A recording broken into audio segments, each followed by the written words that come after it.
नमस्कार बंधुवर, स्वागतम।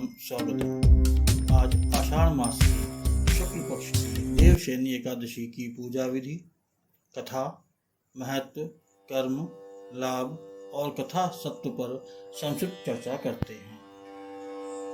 शांताकारं भुजगशयनं पद्मनाभं सुरेशं विश्वाधारं गगनसदृशं दीर्घवर्णं शुभांगं लक्ष्मीकान्तं कमलनयनं योगिभिर्ध्यानगम्यं वन्दे विष्णुं भवहरणं सर्वलोकैकनाथम्। आषाढ़ मास की शुक्ल पक्ष की देवशयनी एकादशी। आषाढ़ मास के शुक्ल पक्ष को जो एकादशी आती है उस एकादशी को शयन एकादशी, पद्मा एकादशी या देवशयनी एकादशी के नाम से संपूर्ण जगत जानता है। एकादशी के महात्म्य का वर्णन अलग अलग समयांतराल पर अलग अलग वक्ताओं ने अलग अलग श्रोताओं को जन कल्याण की भावना से विस्तृत रूप से श्रवण कराया है। यथा भगवान श्री कृष्ण ने महाराज युधिष्ठिर को तथा ब्रह्मदेव ने महर्षि नारद को अलग अलग समय पर एकादशी महात्म्य का आख्यान सुनाया। एकादशी के समान पुण्य प्रदान करने वाला कोई अन्य व्रत इस जगत में नहीं है। जो प्राणी इस एकादशी का व्रत यथाविधि करता है उसके सभी पाप नष्ट हो जाते हैं, उसको नरक नहीं जाना पड़ता। श्री हरि विष्णु की प्रसन्नता के लिए इस दिन श्री विष्णु के भगवान ऋषिकेश के विग्रह की यथाशक्ति, यथा भक्ति, यथा विधि पूजा अर्चना करनी चाहिए। इस एकादशी को भगवान श्री हरि विष्णु जो कमल नयन के नाम से जगत प्रसिद्ध हैं, उनकी पूजा कमल पुष्प से करनी चाहिए। श्री विष्णु के पूजन के विषय में हमारे वीडियो एकादशी क्या करें क्या ना करें, एकादशी की विधि और नियम, विष्णु पूजा में विहित और निषिद्ध पुष्प पत्र अवश्य देखें। हरिशयनी एकादशी को बलि को दिए वरदान के कारण श्री हरि का एक स्वरूप बलि के यहाँ निवास करता है और दूसरा स्वरूप क्षीर सागर में शेषनाग की शैया पर शयन करता है। श्री हरि तब तक शयन करते हैं जब तक कार्तिक शुक्ल पक्ष की देवोत्थान अर्थात देवउठनी एकादशी नहीं आ जाती।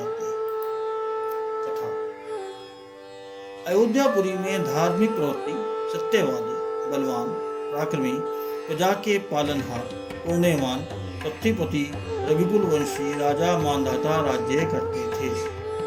राजा मानधाता के राज्य में कभी भी अतिवृष्टि, अनावृष्टि, व्याधि, महामारी आदि किसी भी प्रकार का कोई कष्ट नहीं था। सभी प्रजाजन प्रसन्न एवं सुखपूर्वक रहते थे। एक समय देवियों या किसी पाप कर्म के प्रभाव से उनके राज्य में अकाल पड़ गया और प्रजा भूख से तड़प तड़प कर मरने लगी। दुख से व्याकुल प्रजाजन राजा के पास पहुंच गए। विनती करते हुए कहते हैं कि हे राजन, इस विकट समस्या का कोई उपाय करें जिससे पूर्व की भांति सर्वत्र सुख और शांति का वास हो। प्रजाजन की विनती सुन राजा बहुत दुखी हुए और उपाय खोजने के लिए वन को प्रस्थान किया। भ्रमण करते करते वे सप्त ऋषियों में श्रेष्ठ ब्रह्मपुत्र महातेजस्वी ऋषि अंगार के आश्रम में जा गए।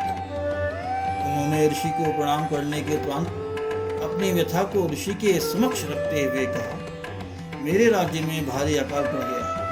कहते हैं कि राजा के पापों के कारण प्रजा को कष्ट होता है, पर मैंने अपने जीवन में कोई पाप नहीं किया है। मैं आपकी शरण में आया हूँ, कृपया आप इस कष्ट का निवारण करें। ऋषि ने अपनी दिव्य दृष्टि से देखकर कहा कि एक शूद्र आपके राज्य में तपस्या कर रहा है, इसलिए यह अकाल पड़ा है। वेद पढ़ना और तपस्या करना ब्राह्मण का धर्म है। इस शूद्र को मृत्युदंड देने से राज्य में सुख समृद्धि आएगी। राजा ने कहा, हे ऋषिवर, मैं उस निर्दोष तपस्यारत शूद्र की हत्या नहीं कर सकता, कोई और सुगम उपाय बताएं। ऋषि बोले, इसका उपाय तो दैवशयनी एकादशी है, जो भोग और मोक्ष देने वाली है। इसका विधि पूर्वक व्रत करो।